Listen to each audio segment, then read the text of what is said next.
It was one of those gentle Virginia evenings when the sun dips low and paints the sky in soft shades of rose and gold. Special Agent Adrian Monroe, a man of steady nerves and quiet confidence, was behind the wheel of his sleek black Dodge Charger, heading home after a long day of meetings, briefings, and late-night paperwork with the Joint Task Force.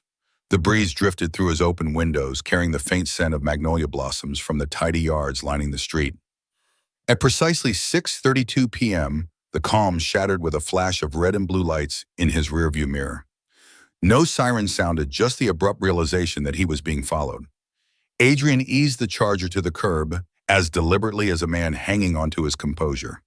Hands flat on the smooth leather of the steering wheel, he reminded himself that he had navigated enough traffic stops to know the routine.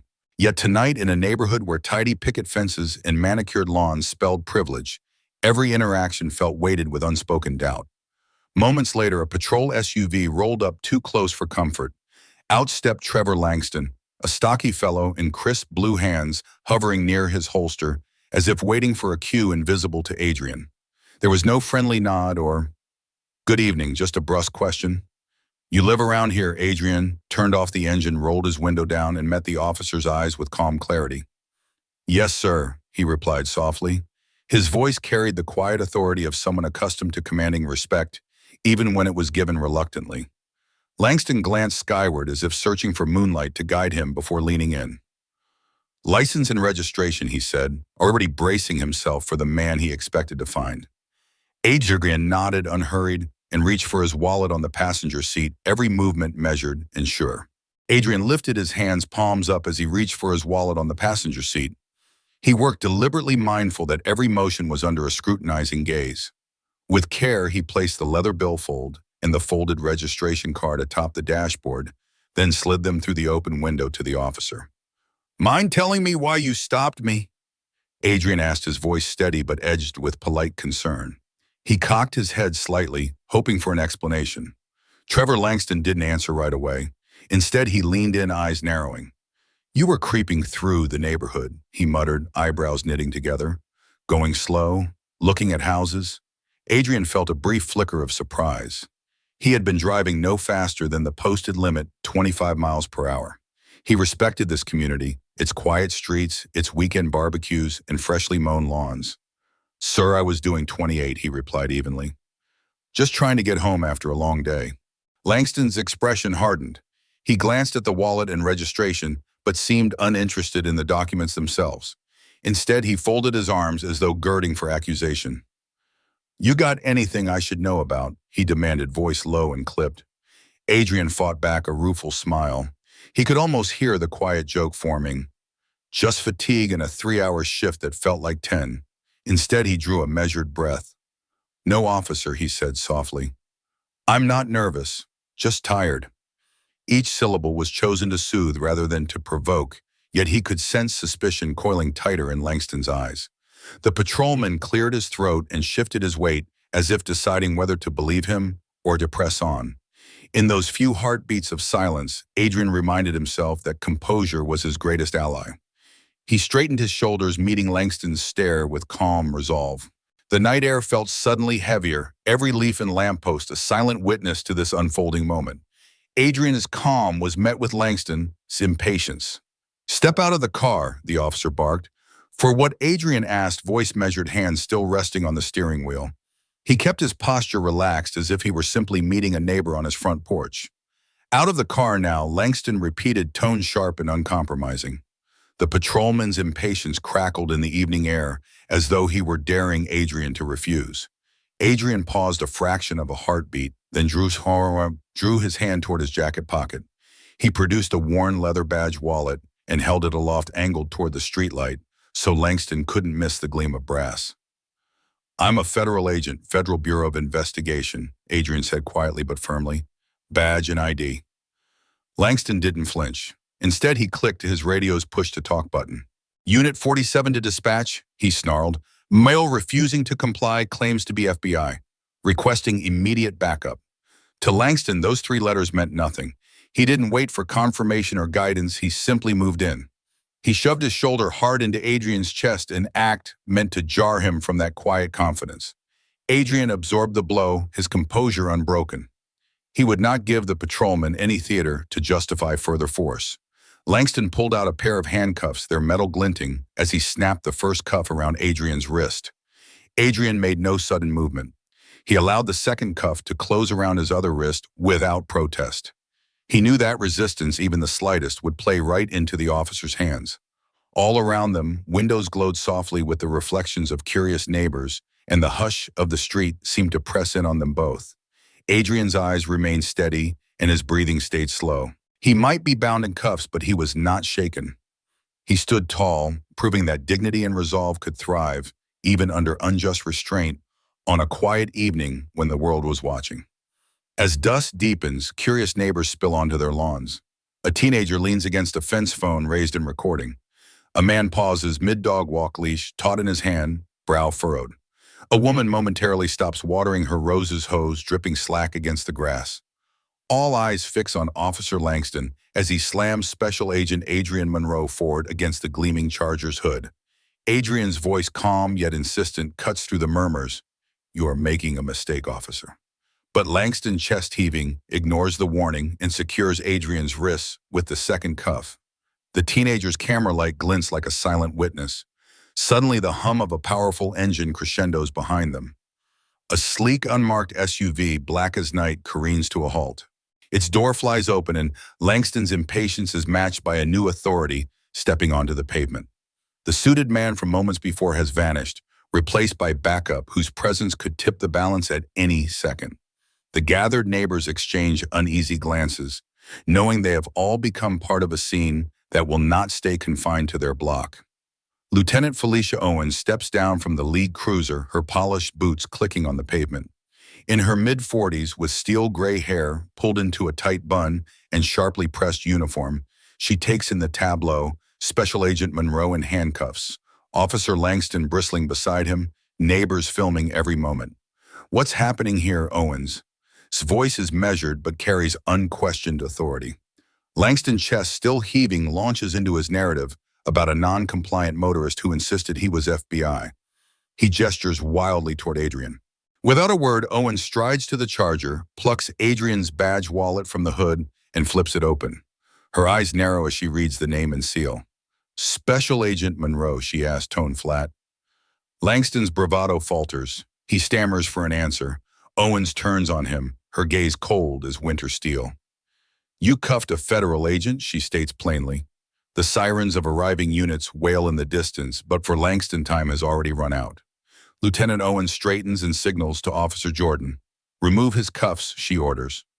Officer Jordan steps forward and snaps off Adrian's restraints, revealing red welts cutting into his skin. Adrian rubs his wrist but stays still, watching every move. Owens turns back to him, her expression apologetic but firm. "Special Agent Monroe, I'm truly sorry for this," she says, checking him for visible injuries. "Are you all right?" Adrian gives a slow nod, appreciating her professionalism in the chaos. Then Owens fixes her gaze on Officer Langston, who stands stiffly, arms crossed and cheeks flushed. "Officer," she begins, voice low and authoritative. "Do you realize who you just arrested?" Langston opens his mouth to reply, but his answer stumbles out a jumble of vague references to reports of scoping houses in recent neighborhood break-ins. Owens cuts him off with a crisp shake of her head. "Which part of department protocol allows you to ignore valid credentials and unlawfully detain a federal agent?" Her question hangs in the air. Around them, neighbors murmur in disbelief, their phones still recording. Langston's bravado falters. He cannot meet her eyes. In that moment, the gravity of his actions sinks in, witnessed by everyone on the street. Lieutenant Owens turns back to Officer Langston and delivers the verdict with quiet authority. "You're suspended without pay. Effective immediately," she announces. She then instructs Officer Jordan to secure Langston's body cam unit and upload the footage to headquarters. The surrounding neighbors, who have been watching in stunned silence, begin to murmur among themselves. One elderly woman shakes her head and whispers, "He just lost his badge." A ripple of agreement passes through the small crowd, and even the man walking his dog pauses mid-step to listen. Adrian leans against his Charger, flexing his wrists where the red welts are already fading. He feels the last of his indignity slip away now that his restraint has been lifted and protocol restored. Instead of gloating, he meets Lieutenant Owen's steady gaze with a nod of gratitude. She gives him a respectful tilt of her head, acknowledging both his composure and the injustice he endured. Across the street, a 16-year-old named Brooks approaches, still holding his phone aloft. His wide eyes betray excitement and relief in equal measure.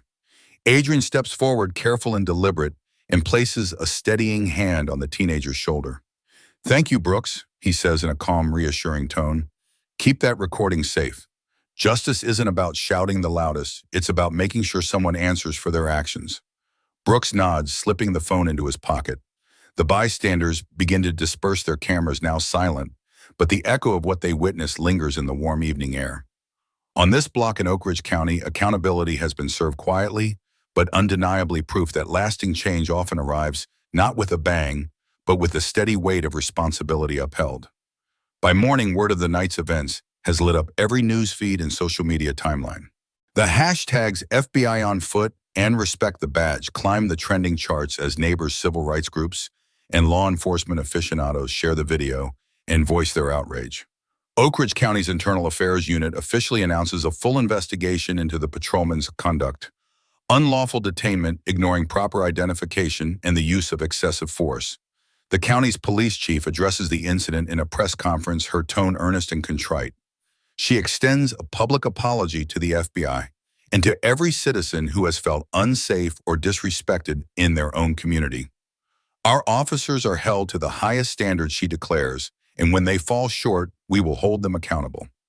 Cameras flash as she pledges transparency throughout the inquiry and vows to implement new oversight measures. Meanwhile, Officer Langston is temporarily reassigned to mandatory retraining classes. Modules on implicit bias, constitutional rights, and de-escalation techniques are now required reading for him and any officer who thought a badge entitled them to make snap judgments. He will spend weeks in the classroom grappling with the consequences of profiling and learning how to replace assumptions with evidence. Lieutenant Owens receives commendation from both the sheriff's office and FBI leadership for her decisive intervention.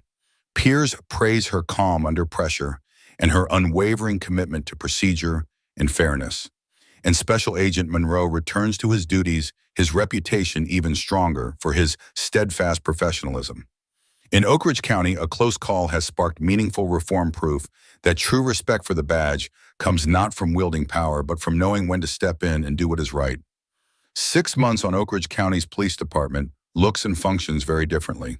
In January, the sheriff formally revised the stop and identify policy so that any officer confronted with a badge, federal or otherwise, must pause patrol activity, step back, and immediately verify credentials with dispatch. No more "I don't care who you say you are" moments. That simple rule change has already prevented multiple misunderstandings in the field. Implicit bias training, once an annual checkbox, has become a quarterly requirement. Officers share real stories, some painful, some triumphant, in small community-led workshops hosted at the county library. It's here, over coffee and soft overhead lights, that residents and deputies alike sit shoulder to shoulder, examining assumptions and learning to listen before leaping to conclusions. The tone is respectful but candid, an important shift from the old command and control approach. Down on Maple Street, 16-year-old Brooks and a handful of his friends have turned their summer project into Civic Watch, a youth-run neighborhood group armed with smartphones and a simple mission record, and reported any police encounters that feel off.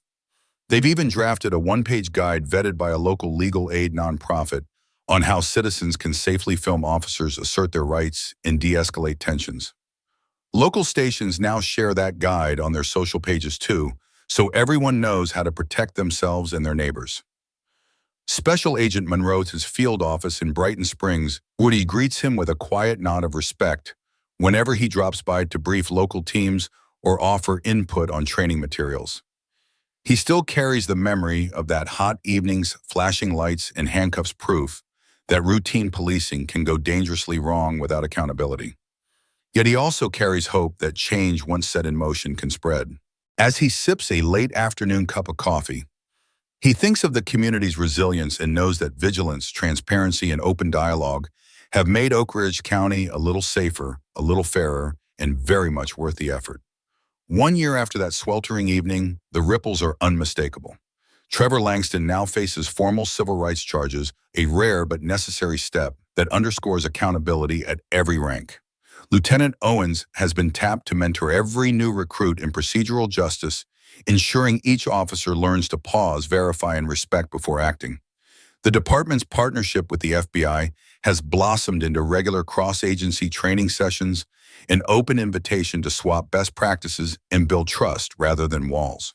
In Brighton Springs and across Riverside Heights, Special Agent Monroe recently promoted drops into community forums, now and then not as an outsider but as a partner in safety. Neighbors who once felt voiceless now speak up with confidence, knowing their observations can shape policy. Sprinklers still tick under perfect lawns, joggers still glide past picket fences, and children pedal by without fear of sudden confrontation. What began as a routine traffic stop has become a watershed moment, a clear reminder that every badge carries a responsibility and that sometimes the smallest act a single witness's video can spark real lasting change. From this story, we learn that justice does not arrive through silence, but through the courage to speak up. When confronted with injustice, witnesses and leaders alike must act immediately rather than stand by as others suffer. The message here is that power carries responsibility. Every badge, whether from local police or the FBI, must serve to protect, not oppress. If I were the main character, I would continue supporting the community by engaging in local forums, sharing my experience, teaching safe responses to discrimination, and advocating for hands-on training programs for both law enforcement and citizens. I would campaign to establish legal aid funds for victims of prejudice and push for transparent policies in every traffic stop ID check or document verification. Will racism vanish entirely by 2050? Probably not. But if millions of hearts keep speaking out, and if each individual dares to take even the smallest action in daily life, recording videos bearing witness or questioning disrespectful behavior, then we can hope for a future where skin color is merely a hue on life's palette, not a barrier that divides us. Note, this story is entirely fictional and created for the purpose of raising awareness. It highlights issues of responsibility, justice, and the importance of treating everyone with respect and dignity. We firmly oppose violence, prejudice, and injustice in all forms. Viewer discretion is advised.